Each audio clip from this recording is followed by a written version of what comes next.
une compile spéciale pour Carriole, compile de Ils ont consulté le médecin. Le trou de la sécu, c'est elle. C'est elle. vrai. Oui, un médecin Et c'est pas fini. tous les jours, un petit examen médical. Le dernier, c'était avant-hier. Et ben voilà, hein, vivement demain, le Mais il prochain. était raté. Ah bah on À dit- refaire parce que trop difficile d'accès. Elle a fait ça à l'aveugle, elle m'a dit. Ah, d'accord, ok. Eh bien, tu vas voir, tu n'es pas la seule à avoir des problèmes. Ils ont consulté le médecin, ils ont fait la une de l'actu, c'est la compile.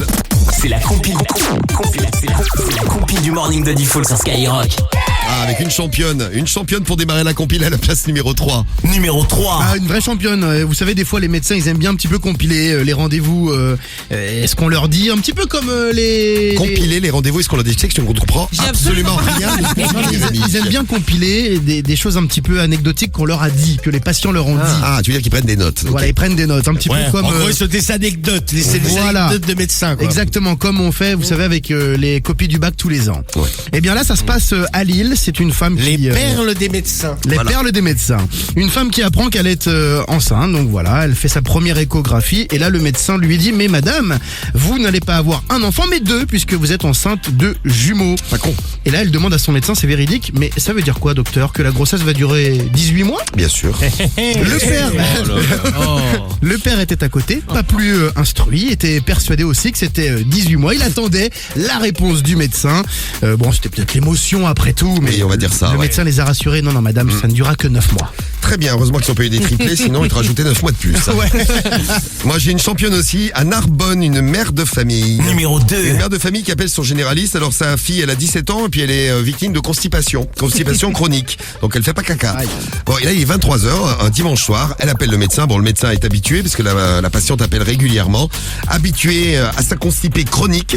Bon, il lui dit je peux pas venir là tout de suite. Prenez une poire. Vous savez, une poire à lavement, pour faire sortir le caca. Bon, et la mère de famille a répondu, véridique.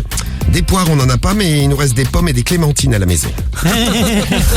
Mais non. Voilà, le médecin, lui aussi, a compilé tout ça, comme nous le disait Rémi.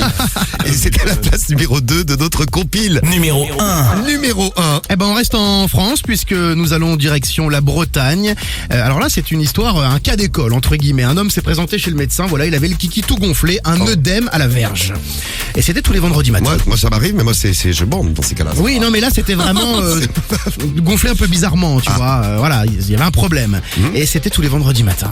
Tous les vendredis, il appelle le médecin, il dit docteur, j'ai le même problème.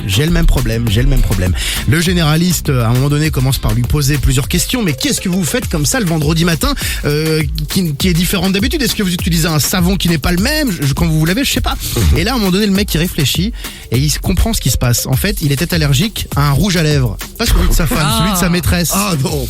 Eh oui, il a fini par avouer ce patient que tous les vendredis matins, il allait voir sa secrétaire d'une administration qui lui faisait sa petite gâterie hebdomadaire. Elle mettait depuis des mois le même rouge à lèvres qui lui provoquait depuis des mois un œdème à la verge. Voilà, heureusement que la dame n'était pas allergique parce que sinon elle se transformait en candidate de télé-réalité. C'est clair. Comme ça, comme Kim Glow.